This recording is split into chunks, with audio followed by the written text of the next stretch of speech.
Subscribe कीजिए हमारे channel BS career campus को और लेटेस्ट वीडियो देखने के लिए बेल आइकन दबाना ना भूलें। नमस्कार, BS करियर कैंपस में आप सभी का स्वागत है। हम लोगों द्वारा स्टार्ट की गई वर्ड मैपिंग सीरीज़ का आज चौथा वीडियो साउथ अमेरिका के बारे में है, जो दोनों हेमिस्फीयर में पड़ता है। ये वीडियो UPSC के साथ सभी कॉम्पिटिटिव एग्ज़ाम के लिए बेहद ज़रूरी है। तो चलिए स्टार्ट करते हैं।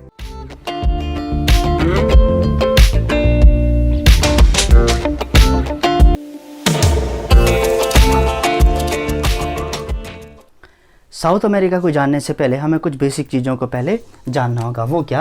पहला, जो साउथ अमेरिका है वो दोनों हेमिस्फीयर में पड़ता है, मतलब 0 डिग्री के ऊपर भी होगा और 0 डिग्री के नीचे भी होगा। तो इक्वेटर के ऊपर नदर्न हेमिस्फीयर और इक्वेटर के नीचे सदर्न हेमिस्फीयर। उत्तरी गोलार्ध और दक्षिणी गोलार्ध दोनों में अवस्थिति दिखाई देती है किसकी? साउथ अमेरिका की। दूसरा पॉइंट, आपने एक चीज़ सुनी होगी ज्योग्राफी में, एंगल ऑफ इंक्लाइनेशन या एंगल ऑफ इंसिडेंस, आपतन कोण। तो सूर्य की किरणों के पड़ने के आधार पर या उनके द्वारा बनाए गए एंगल के बेस पर हम कुछ क्लाइमेटिक रीजन में क्या कर सकते हैं, ग्लोब को बांट सकते हैं। जैसे 0 डिग्री से 23.5 degree north, 23.5 degree south, 66.5 degree south और आपका 90 डिग्री साउथ पोल। ऐसे ही 66.5 डिग्री नॉर्थ और आपका नॉर्थ पोल। तो ये हो जाएगी 90 डिग्री नॉर्थ पोल, ये हो जाएगा 66.5 डिग्री नॉर्थ, ये हो जाएगा 23.5 डिग्री नॉर्थ, ये हो जाएगा 23.5 डिग्री साउथ और ये हो जाएगा 66.5 डिग्री साउथ। इनको बांटने का सिर्फ एक ही रीज़न है, या इन रेखाओं को हमने किस आधार पर बांटा? सिर्फ सूर्य की किरणों के आधार पर। जैसे सूर्य की किरणें 23.5 डिग्री नॉर्थ कर्क रेखा या tropic of cancer, 23.5 degree south tropic of capricorn मकर रेखा के बीच क्या होती है? कभी ना कभी सीधी पड़ती है। तो सीधी पड़ने का मतलब क्या है? एंगल ऑफ इंसिडेंट यहाँ पर क्या रहेगा? 90 डिग्री का रहेगा। इसीलिए यहाँ पर क्या है? आपका हॉट रीजन है, मतलब इसे इसीलिए कहते हैं ट्रॉपिक रीजन, उष्ण कटिबंधीय। एंगल ऑफ इंसिडेंट ऊपर जाने पर क्या हो जाता है?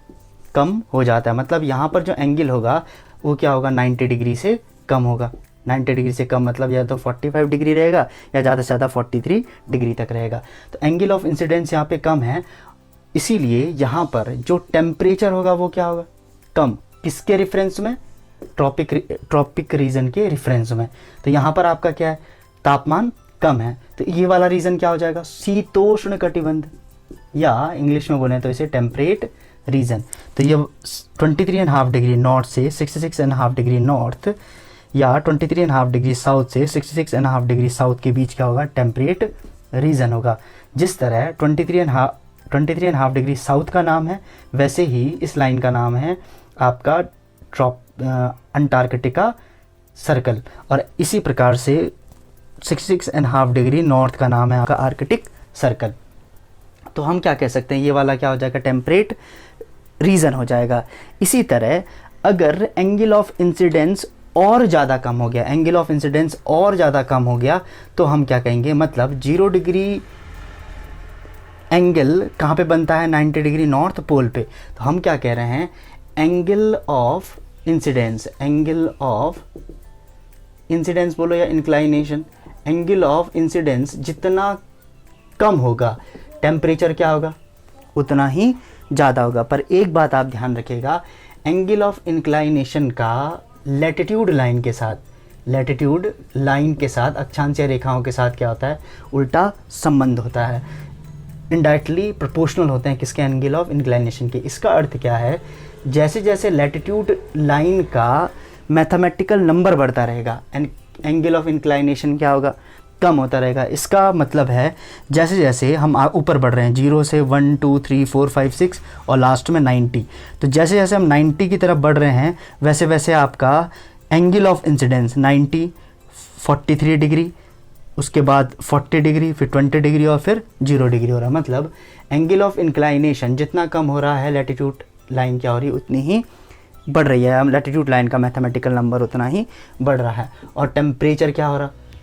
उतना ही आपका कम हो रहा है। तो एंगल ऑफ इंक्लाइनेशन जितना कम होगा टेम्परेचर भी क्या होगा? उतना ही कम होगा। मतलब एंगल ऑफ इंक्लाइनेशन का टेम्परेचर के साथ कैसा संबंध होता है, सीधा। इसका एक उदाहरण हम प्रातःकाल मॉर्निंग में और इवनिंग में भी देख सकते हैं। जब सनराइज़ होता है तब हम क्या कह सकते हैं कि सनराइज़ होते समय जो एंगल रहेगा, जो सूर्य की किरणों का एंगल रहेगा वो रहेगा आपका कम, और ठीक 12 बजे एंगल ऑफ इंक्लाइनेशन क्या रहेगा, 90 डिग्री का। मतलब एंगल ऑफ इंक्लाइनेशन मतलब सूर्य की किरणों द्वारा पृथ्वी के धरातल पर बनाया गया कोण जब ज़्यादा होता है तो गर्मी ज़्यादा, और बनाया गया कोण जब कम होगा तो गर्मी कम।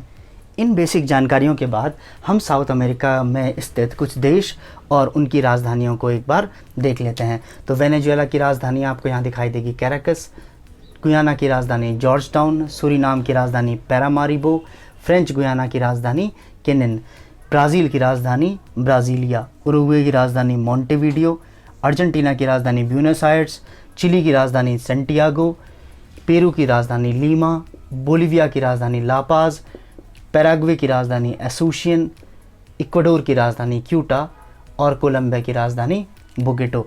तो ये क्या है, साउथ अमेरिकन देश हैं और उनकी राजधानियां हैं। देश और उनकी राजधानियों के बाद हम ये पढ़ने वाले हैं कि साउथ अमेरिका से कौन कौन सी क्या जाती हैं, लैटिट्यूडनल लाइन जाती हैं। तो सबसे पहले अगर हम बात करें 0 डिग्री लाइन की, तो 0 डिग्री लाइन इक्वाडोर की राजधानी क्वेटा, कोलंबिया और ब्राज़ील में अमेजन, माउथ ऑफ अमेजन से होकर जाती है। तो जो आपकी इक्वेटर लाइन है, विषुवत रेखा है, वो इक्वाडोर, कोलंबिया और ब्राज़ील से होकर जाती है। तो क्वेश्चन ध्यान रखिएगा, साउथ अमेरिका के किन देशों से आपका इक्वेटर लाइन जाती है। अब ये चीज़ें हमें कहाँ मदद कर सकती है, जैसे 0 डिग्री पर टेम्परेचर क्या होता है, ज़्यादा, सूर्य की किरणें हमेशा क्या होंगी, 90 डिग्री पर रहेगी तो टेम्परेचर क्या होगा, ज़्यादा। एंगल ऑफ इंसिडेंस क्या होगा, हमेशा ज़्यादा। टेम्परेचर ज़्यादा तो रेनफॉल क्या होगी, ज़्यादा। रेनफॉल ज़्यादा होगी तो जहाँ पे जो फॉरेस्ट पाए जाएंगे वो फॉरेस्ट कैसे होंगे, एवर ग्रीन।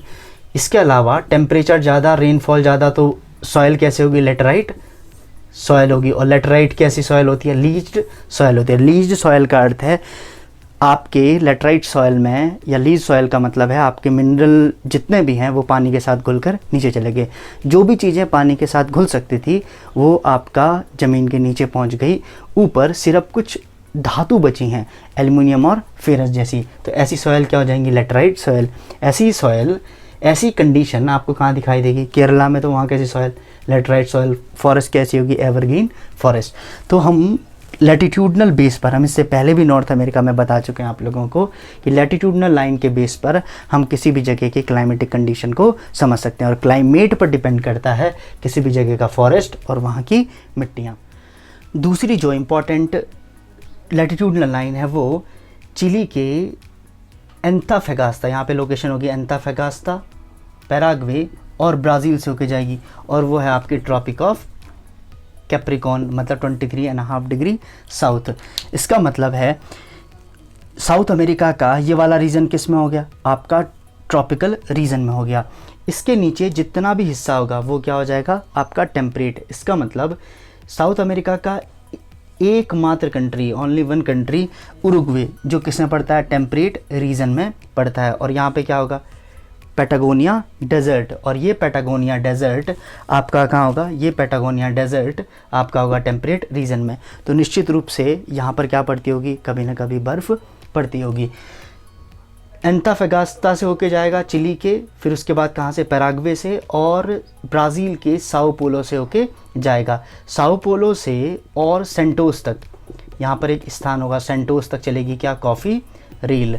क्योंकि जो ब्राज़ील के फर्म्स हैं वो किसके लिए जाने जाते हैं, कॉफ़ी प्रोडक्शन के लिए जाने जाते हैं। और इनके फर्म्स को क्या कहते हैं, फेजेंडा।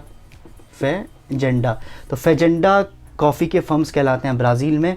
साओ पोलो से सेंटोस तक कॉफ़ी रेल चलती है, और सेंटोस दुनिया में सबसे ज़्यादा क्या करता है, कॉफ़ी का एक्सपोर्ट करता है।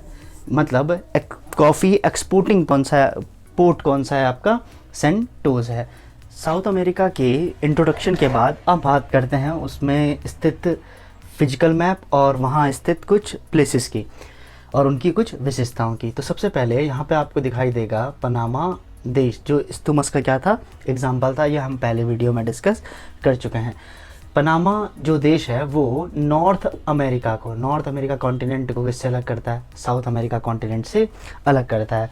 और इस तरफ तुम्हें दिखाई देगा आपका ड्रैक पैसेज, ये भी क्या है, एक स्टेट का एग्जाम्पल है। ड्रैक पैसेज जहाँ अटलांटिक ओशन को पैसिफिक ओशन से जोड़ने का काम करता है, वहीं साउथ अमेरिका को अंटार्कटिका कॉन्टिनेंट से अलग करने का काम करेगा। साउथ अमेरिका को पढ़ने के लिए एक सीक्वेंस में होना हमें ज़रूरी है, या सीक्वेंस में आना ज़रूरी है। ये सीक्वेंस क्या है, पहले हम इस तरह से साउथ अमेरिका में आने का प्रयास करेंगे और फिर इसके माध्यम से क्या करेंगे, यहाँ आगे बढ़ेंगे। तो देखते हैं यहाँ की कुछ लोकेशन और उसके बारे में कुछ जानकारियाँ। दुनिया की सबसे लंबी श्रृंखला जो Colombia, Venezuela, Ecuador, Peru, Bolivia, Chile और अर्जेंटीना की सीमा से होते हुए जाएगी 7100 किलोमीटर, और उसका नाम क्या है, एंडीज़। तो दुनिया की सबसे लंबी श्रृंखला जो कितने देशों से होके जाती है, 7 कंट्रीज से होके जाएगी, Colombia, Venezuela, Ecuador, Peru, Bolivia, Chile और अर्जेंटीना से होके जाएगी। इसके बाद हम यहाँ नीचे आप देखोगे एक देश होगा इक्वाडोर, जहाँ पर आपको 2 पर्वत श्रृंखलाएं दिखेगी, कोटोपैक्सी और चिम्बराजो। तो क्वेश्चन आता है, चिम्बराजो और कोटोपैक्सी वोल्केनो माउंटेन कहाँ पर स्थित है, वो कहाँ बोलोगे, इक्वाडोर में।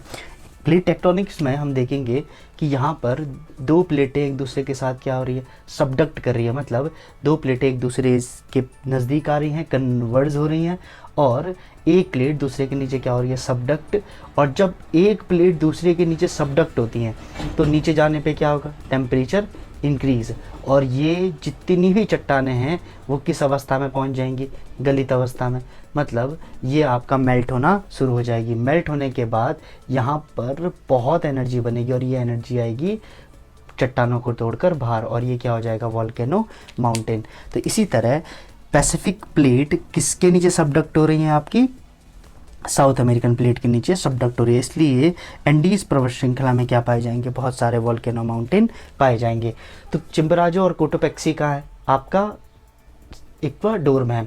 तो कोटोपैक्सी दुनिया का सेकंड हाईएस्ट एक्टिव वोल्केनो है। क्या बोला, सेकंड हाईएस्ट एक्टिव वोल्केनो है कौन सा, कोटोपैक्सी, और इक्वाडोर की राजधानी क्विटो के वो नज़दीक है। सीधा यहाँ से नीचे आते हुए आपको यहाँ पे दिखेगा लेक टिटिकाका, बोलिविया और पेरू की बाउंड्रीज पर बोलिवियन प्लेटियो होगा, और बोलिवियन प्लेटियो में दुनिया की सबसे ऊंची झील जिसका नाम है लेक टिटिकाका। लेक टिटिकाका क्या है, अवस्थित है दुनिया की सबसे ऊंची नेविगेबल नौवहन झील, मतलब जहाँ पर क्या चलती है, नाव वगैरह चलती है।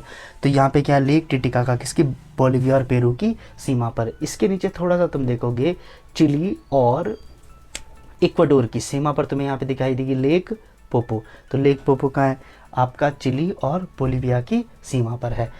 पेरू से नीचे आते हुए जब आप चिली की तरफ बढ़ोगे, यहाँ पर आपको एक स्थान दिखाई देगा अरिका। अरिका को घोस्ट टाउन कहा जाता है, भूतों का शहर कहा जाता है, क्योंकि यहाँ पे पहले एक मिनरल पाया जाता था, कैलीचे। जो कैलीचे मिनरल है इसका इतना ज़्यादा एक्सप्लॉयटेशन कर दिया गया कि आज यहाँ पर वो संसाधन या वो जो मिनरल है वो नहीं पाया जाता। इस वजह से क्या है, यहाँ की जितनी पॉपुलेशन है वो दूसरी जगह क्या हो गई है, माइग्रेट हो गई है, क्योंकि यहाँ पर जो मरुस्थल है उसका नाम क्या, आटाकामा डेजर्ट। तो यहाँ पर जो पॉपुलेशन थी वो कैलीच के कारण थी, मतलब मिनरल्स के कारण थी, और इस मिनरल के कारण यहाँ पर क्या होगा, इकोनॉमी अच्छी रही होगी और पॉपुलेशन ज़्यादा रही होगी। जब संसाधन ही ख़त्म हो गया तो पॉपुलेशन रहने का यहाँ पर क्या मतलब होता है। इसीलिए यहाँ पे क्या है, एरिके क्या है, गोस्ट टाउन का उदाहरण है। इसीलिए हमें संसाधनों का इस तरह आज यूज़ करना चाहिए कि वो आने वाली पीढ़ी के लिए बचाए जा सकें। तो इसे क्या कहते हैं, हम सस्टेनेबल डेवलपमेंट कहते हैं। इसीलिए हमें आवश्यकता है सस्टेनेबल डेवलपमेंट की, कि इस तरह हमारे पृथ्वी के संसाधन का अतिदोहन ना हो और वो बहुत जल्दी क्या ना हो, इस विश्व से समाप्त ना हो जाए। नेक्स्ट इसके नीचे तुम देखोगे यहाँ पे लिखा होगा इक्विक, एक शहर है जो दुनिया की तांबा राजधानी कहलाता है, कॉपर कैपिटल कहलाता है, क्योंकि यहाँ पे क्या है, कॉपर का बहुत ज़्यादा भंडार है। इसके ठीक नीचे यहाँ पर है Atacama desert. Atacama desert famous क्यों है? आटाकामा डेजर्ट, सबसे पहला प्रश्न है, आटाकामा डेजर्ट क्या ट्रॉपिकल डेजर्ट का एग्जाम्पल है? देखो, डेजर्ट का अर्थ कोल्ड डेजर्ट भी हो सकते हैं और हॉट डेजर्ट भी हो सकते हैं। डेजर्ट का अर्थ है कि जहाँ पर कोई भी किसी भी प्रकार का या कोई भी प्रोडक्शन नहीं होता हो, तो वो क्या कहलाएंगे? आपके डेजर्ट कहलाएंगे। तो ट्रॉपिकल डेजर्ट है मतलब उष्णकटिबंधीय डेजर्ट है, मतलब 23.5 डिग्री साउथ से वो नॉर्थ की तरफ होगा, 23.5 डिग्री साउथ से ऊपर होगा। आटाकामा डेजर्ट अपने नाइट्रेट भंडार के लिए जाना जाता है।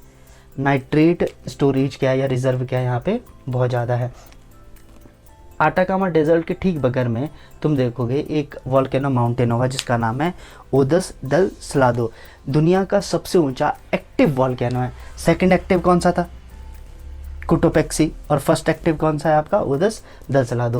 इसके नीचे तुम्हें एक पर्वत और दिखाई देगा जो दक्षिण अमेरिका की सबसे ऊंची चोटी है, उसका नाम है एकांकागुआ। ये एकांकागुआ दुनिया का सबसे ऊंचा एक्सटिंक्ट मृत ज्वालामुखी है। एक्टिव और मृत ज्वालामुखी में सिर्फ यही डिफरेंस है, एक्टिव में आपका आज भी क्या हो रहा है? वॉल्केनो निकल रहा है या ज्वालामुखी निकल रहा है, लेकिन एक्सटिंक्ट का मतलब वो मृत हो चुका है, उसमें ज्वालामुखी निकलने की पॉसिबिलिटीज़ क्या है? बहुत कम बची हैं। तो ये क्या है आपका? एकांकागुआ दक्षिण अमेरिका की सबसे ऊंची चोटी भी है और दुनिया का सबसे ऊंचा एक्सटिंक्ट वॉल्केनो माउंटेन भी है। इसके नीचे तुम देखोगे यहाँ पे लिखा होगा आपका वेलपैराइसो। वेलपैराइसो से होते हुए सैंटियागो चिली की कैपिटल, उस्पलाटा दर्रा, यहाँ पे उस्पलाटा पास होगा, मेंडोजा और अर्जेंटीना की कैपिटल ब्यूनस आयर्स तक क्या जाएगा? आपका ट्रांस रेलवे जाएगी। तो वेलपैराइसो ट्रांस रेलवे का क्या है? वेस्टर्न जंक्शन है, जबकि ब्यूनस आयर्स क्या है? ट्रांस रेलवे का ईस्टर्न जंक्शन है। इसके हम सीधा नीचे जाते रहेंगे चिली में। यहाँ पे तुम्हें दिखाई देगा ये वाला जो स्थान है वो आएगा आपका 45 डिग्री साउथ लैटिट्यूड और कॉन्टिनेंट के क्या है? आपके कॉन्टिनेंट का क्या है? वेस्ट एरिया है। इसका मतलब हम नॉर्थ अमेरिका में ये बता चुके हैं 45 डिग्री लैटिट्यूडनल या 45 डिग्री लैटिट्यूडनल लाइन की तरफ और कॉन्टिनेंट के वेस्ट में आपका कैसा क्लाइमेट पाया जाता है? मेडिटेरियन क्लाइमेट पाया जाता है। और मेडिटेरियन क्लाइमेट की सबसे बड़ी विशेषता है आपका यहाँ पे रेनफॉल। और जो रेनफॉल होगा वो कब होगा? विंटर सीजन में। जैसे हमारे यहाँ रेनफॉल कब होता है? भारत में रेनफॉल कब होता है? आपका जून जुलाई के बाद, मतलब गर्मियों समर सीजन में। और यहाँ पे रेनफॉल कब हो रहा? विंटर सीजन में। अब इसका रीज़न क्या है ये हम क्लाइमेटोलॉजी में आगे देखेंगे। तो मेडिटेरियन क्लाइमेट की जो विशेषता है वह है विंटर सीजन में क्या होता है? रेनफॉल होता है। और यहाँ पर इस वजह से उगाए जाते हैं बहुत सारे वेजिटेबल, जैसे हमारी कैलिफोर्निया में था, कहाँ? नॉर्थ अमेरिका में। और होते हैं बहुत ज़्यादा सिट्रस फल, ग्रेप्स की खेती होती है, अंगूरों की खेती होती है, कहाँ पर? मेडिटेरियन क्लाइमेट में। तो 45 डिग्री साउथ की तरफ चिली में क्या पाया जाता है? आपका मेडिटेरियन क्लाइमेट पाया जाता है। इसके नीचे हम आएंगे तो हमें दिखाई देगा साउथ अमेरिका का दक्षिणतम बिंदु, सबसे ज़्यादा सदर्न पॉइंट। तो वो सदर्न पॉइंट कौन सा है? यहाँ पे लिखा होगा केप हॉर्न। केप का अर्थ होता है कॉन्टिनेंट में निकला ऐसा भाग जो सबसे लास्ट में हो और उसके तीनों तरफ क्या हो? पानी हो। ठीक है, वो क्या कहलाएगा? आपका केप कहलाएगा। इसके बाद हम यहाँ से ऊपर जाने का प्रयास करें, कहाँ? अर्जेंटीना की तरफ। आप ओशन की तरफ हमें आने की आवश्यकता इस समय नहीं है, हम इस समय देशों की तरफ जा रहे हैं और अंदर की तरफ से। हमने कहा था साउथ अमेरिका पढ़ने का तरीका है पहले समुद्र के मार्गों से जाओ और फिर उसके बाद अर्जेंटीना से होते हुए कहाँ जाओ? ब्राज़ील की तरफ आओ। तो अर्जेंटीना से हम होके जाएंगे तो यहाँ दिखाई देगा पैटागोनिया डेजर्ट। ये हम पहले बता चुके हैं, पैटागोनिया डेजर्ट किस चीज़ का एग्जाम्पल है? टेम्परेट डेजर्ट का एग्जाम्पल है। लेकिन आटाकामा डेजर्ट कैसा था? ट्रॉपिक डेजर्ट का एग्जाम्पल था। आप कई बार देखोगे, जैसे एरिज़ोना डेजर्ट का है नॉर्थ अमेरिका में, वो कहाँ है? कॉन्टिनेंट के वेस्ट में। और ये भी कहाँ है आपका? आटाकामा डेजर्ट कॉन्टिनेंट के वेस्ट में। अधिकांशतः मोस्टली जो डेजर्ट होते हैं वो कहाँ पाए जाते हैं? कॉन्टिनेंट के वेस्ट में पाए जाते हैं। इसका एक रीज़न हम यहाँ पे अब थोड़ा सा डिस्कस करेंगे, इसे बस ज़्यादा नहीं। इसका एक रीज़न है आपका यहाँ पर जो व्यापारिक हवाएं हैं, ट्रेड विंड है, वो क्या होती हैं? ऑफ शोर होती हैं, तट से बाहर निकलती हैं। कौन सी? Trade wind. और जहाँ पे भी हवा तट से बाहर निकले, मतलब ऑफ शोर रहें, वहाँ पर जो पाए जाएंगे, वहाँ पे क्या होगी? ऑफ शोर रीजन में क्या होगी? रेनफॉल कम। और रेनफॉल कम होगी तो वहाँ क्या होगा? डेजर्ट ज़्यादा। दूसरी जगह जब हवाएं बाहर की तरफ निकलेंगी तो यहाँ पर का जो गर्म पानी है वो कहाँ जाएगा? आगे की तरफ बढ़ जाएगा। और यहाँ पे गर्म पानी जैसे ही आगे बढ़ेगा, समुद्र से नीचे से ना ठंडा पानी बाहर निकलेगा और इधर का टेम्परेचर क्या हो जाएगा? कम। तो सारी कंडीशन क्या बन रही है? वर्षा न होने की। तो इसीलिए यहाँ पे क्या होगा? डेजर्ट। ऐसा ही हम अफ्रीका में देखेंगे, है ना, नामीब डेजर्ट, ये सब देखेंगे। कालाहारी डेजर्ट, वो भी कहाँ होंगे? आपके कॉन्टिनेंट के वेस्ट की तरफ होंगे। तो हम बात कर रहे थे पैटागोनिया डेजर्ट की, जो एंडीज पर्वत के पदस्थली में पड़ता है, फुट हिल्स में। पदस्थली का मतलब है आपका इस तरह का पर्वत, और यहाँ पे क्या है आपका? Bolivian plateau. इसके ऊपर हमें दिखाई देगा पंपास घास के मैदान। पंपास घास के मैदान कहाँ है? आपके अर्जेंटीना में। और होंगे कैसे? टेम्परेट, उष्णकटिबंधीय घास के मैदान होंगे। दुनिया में घास के मैदान, एक छोटा सा वीडियो हम बाद में इसका बना देंगे। दुनिया में जो घास के मैदान हैं वो ट्रॉपिकल और टेम्परेट दोनों रीजन में पाए जाते हैं। ये कैसा है? शीतोष्ण कटिबंधीय घास के मैदान है। कौन से? पंपास। इन्हीं घास के मैदानों को ब्राज़ील में यहाँ पे कहेंगे कंपोज। हैं घास के मैदान, लेकिन ये जो कंपोज हैं ये कैसे होंगे? ट्रॉपिकल घास के मैदान, ट्रॉपिकल ग्रासलैंड। और इन्हीं घास के मैदानों को वेनेजुएला और कोलंबिया में कहा जाएगा लानोज घास के मैदान। वो भी कैसे होंगे? आपके ट्रॉपिकल। मतलब लानोज कहेंगे वेनेजुएला और कोलंबिया में, और ब्राज़ील में कहेंगे कंपोज। और है कैसे? ट्रॉपिकल घास के मैदान। जबकि अर्जेंटीना में टेम्परेट घास के मैदान है। कौन से? पंपास। इसी पंपास वाले रीजन में रोजेरियो एक जगह होगी, और यहाँ नीचे तुम देखोगे बाहिया ब्लांका। रोजेरियो से बाहिया ब्लांका तक अर्धचंद्राकार बेटी हाफ मून बेल्ट है, जो किसके लिए फेमस है? वीट प्रोडक्शन के लिए फेमस है।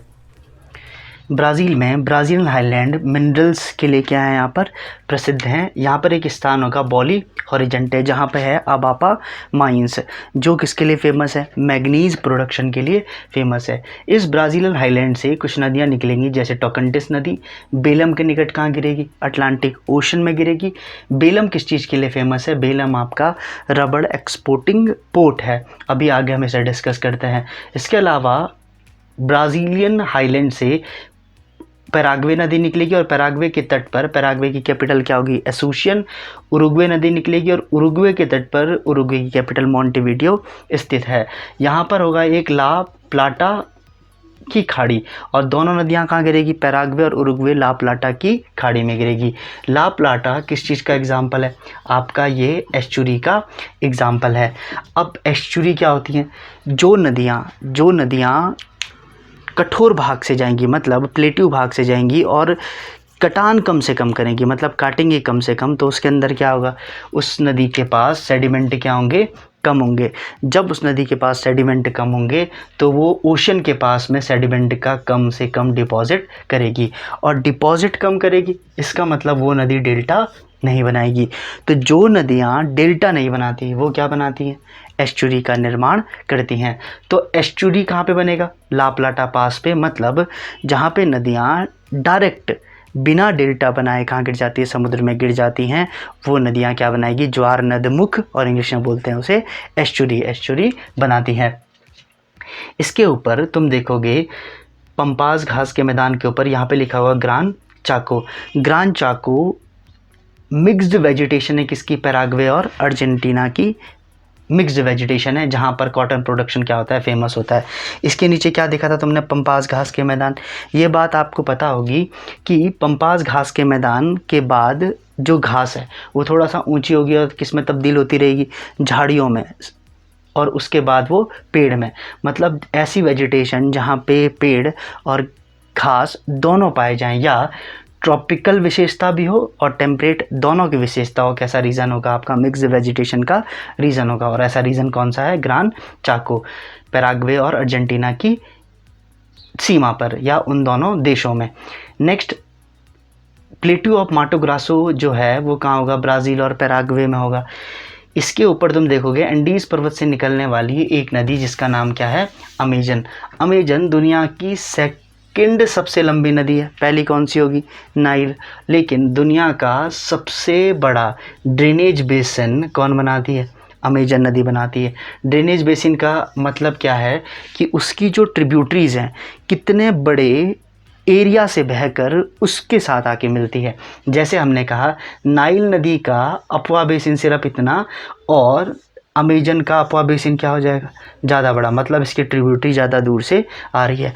तो दुनिया की दूसरी लंबी नदी कौन सी है, अमेजन। और आपका अपवा बेसिन के मामले में कौन सी है, दुनिया की सबसे बड़ी नदी है। इसकी एक सहायक नदी है निग्रो, जो मानस के निकट इससे आके मिलती है। मानस रबड़ कलेक्टिंग सेंटर है किसका, अमेजन बेसिन में। और अमेजन बेसिन में, ये आप सभी को पता होगा, अमेजन बेसिन में क्या है, दुनिया में सबसे पहले रबड़ खोजा गया था। क्योंकि ये वाला जो एरिया है ना, ये वाला एरिया क्या है, टेम्परेचर यहाँ ज़्यादा, रेनफॉल यहाँ ज़्यादा, एवरग्रीन फॉरेस्ट यहाँ ज़्यादा। और ऐसा ही रीज़न आजकल तुम्हें कहाँ दिखाई देगा, थाईलैंड इंडोनेशिया वाले रीजन में, जहाँ आज थाईलैंड में सबसे ज़्यादा क्या होता है, रबड़ का प्रोडक्शन होता है। लेकिन सबसे पहले रबड़ कहाँ खोजा गया था, अमेजन बेसिन के एरिया में खोजा गया था। और इस एरिया की विषुवत या इक्वेटर जो एवरग्रीन फॉरेस्ट है, इसके लिए स्पेशल नाम क्या चुना है, सेल्वाज चुना गया है। तो सेल्वाज क्या है, अमेजन बेसिन में ट्रॉपिकल फॉरेस्ट हैं, क्या हैं, सेल्वाज हैं। नेक्स्ट, इसके आगे एक सहायक नदी तुम देखोगे अमेजन की, मदिरा। और यहाँ से ये नदी कहाँ गिरती है, अटलांटिक ओशन में। और बेलम के निकट क्या किया जाता है, रबड़ का यहाँ से एक्सपोर्ट किया जाता है। इसके ऊपर तुम यहाँ देखोगे वेनेजुएला से फ्रेंच गुयाना तक, गुयाना हाईलैंड होगा। इस गुयाना हाईलैंड में एक नदी बहेगी ओरेनिको, और उसकी सहायक नदी है कैराकाओ या कैराओ। तो जो सहायक नदी कैराकाओ या कैराओ है, वो दुनिया का सबसे ऊंचा क्या बनाती है, वाटरफॉल बनाती है, जलप्रपात बनाती है। और उसका नाम क्या है, एंजल वाटरफॉल। तो एंजल वाटरफॉल किस नदी के तट पे आपका, या कौन सी नदी बनाती है, कैराओ नदी बनाती है कहाँ, साउथ अमेरिका में, किस देश में, वेनेजुएला में, दुनिया का सबसे ऊंचा वाटरफॉल। यहीं पर साउथ अमेरिका की सबसे बड़ी लेक तुम्हें दिखाई देगी जिसका नाम है मैराकाइबो। और मैराकाइबो के तट पर एक शहर होगा, मैराकाइबो शहर। मैराकाइबो में जो मैराकाइबो है और एंडीज पर्वत से निकलने वाली मैगल्डीना के तट पर कोलंबिया में ब्रैनकुला और कार्टेजिना। मैराकाइबो, ब्रैनकुला और कार्टेजिना, ये तीनों किस चीज़ के लिए फेमस है, मिनरल ऑयल के लिए फेमस है। वेनेजुएला आपका ऑयल का बहुत ज़्यादा एक्सपोर्ट करता है, और भारत क्या है, चौथा इसका एक्सपोर्टिंग कंट्री, मतलब वेनेजुएला से क्या खरीदता है, भारत तेल खरीदता है। और नेक्स्ट आपका जो वेनेजुएला है वो क्या है, आपका ओपेक देशों में भी शामिल है। ठीक, कुछ अन्य लोकेशनों की अगर हम बात करें, पहला यहाँ पे तुम्हें दिखाई देगा फॉकलैंड आइलैंड, जिस पे किसका अधिकार है, यूके का। ये लोकेशन इसलिए ज़रूरी है क्योंकि पोलर रीजन से ठंडी जलधारा बहती है, कौन सी, फॉकलैंड। वो कहाँ से बहती है, आपका साउथ अमेरिका से, या पोलर रीजन से किधर आएगी, इक्वेटर की तरफ आएगी। नेक्स्ट, साउथ अमेरिका का सबसे ईस्टर्न पॉइंट यहाँ पे होगा केप साउरोको। केप साउरोको क्या है, साउथ अमेरिका का सबसे ईस्टर्न पॉइंट है। यहाँ पे एक स्थान होगा रेसिफे, ठीक उसके नीचे। रेसिफे किसके लिए फेमस है, शुगर एक्सपोर्टिंग पोर्ट है, मतलब यहाँ से चीनी का निर्यात किया जाता है। इसके नीचे तुम देखोगे सेल्वाडोर, और यहाँ पे देखोगे रियो डी जेनेरियो। 1992 में प्रथम पृथ्वी सम्मेलन कहाँ हुआ था, रियो डी जेनेरियो में हुआ था। और यहाँ पे देखोगे सेल्वाडोर, और यहाँ देखोगे तुम ब्राज़ीलिया। तो सेल्वाडोर, फिर रियो डी जेनेरियो, और फिर ब्राज़ीलिया। सबसे पहले जो ब्राज़ील की कैपिटल थी वो सेल्वाडोर, फिर रियो डी जेनेरियो बनी, और फिर क्या बनी, ब्राज़ीलिया बनी। तो हम साउथ अमेरिका के बारे में मोस्टली अधिकांशतः बातें कर चुके हैं। इसके अलावा आप न्यूज़पेपर में कई चीज़ें जैसे वेनेजुएला क्राइसिस के बारे में आप पढ़ सकते हैं। आज भी वो संकट गहराता जा रहा है। भारत पर वेनेजुएला की क्राइसिस का क्या प्रभाव पड़ रहा है, या अमेरिकी भारत संबंधों पर किस तरह से प्रभाव पड़ रहा है, किसका, वेनेजुएला क्राइसिस का। डीवैल्यूएशन मतलब उन्होंने क्या करा, अपनी मनी को गिराया, किसके, डॉलर के परिप्रेक्ष्य में। तो इसका क्या प्रभाव पड़ेगा उस देश पर, या किसी भी देश पर डीवैल्यूएशन का क्या प्रभाव पड़ता है। तो ये जितनी भी बातें हैं ये आपको करंट अफेयर्स के माध्यम से जाननी चाहिए और ये आपके एग्ज़ाम के लिए बेहद ज़रूरी है। लेकिन ये सारी चीज़ें क्या हैं, ये सारी चीज़ें आपका बेसिक है, पहले आपको इतना आना चाहिए, उसके बाद आप इस पे करंट अफेयर जोड़कर इसको और भी अच्छा बना सकते हैं। धन्यवाद। दोस्तों, अगर हमारा प्रयास आपको अच्छा लगा तो वीडियो को लाइक व शेयर करना ना भूलें। जय हिंद, जय भारत।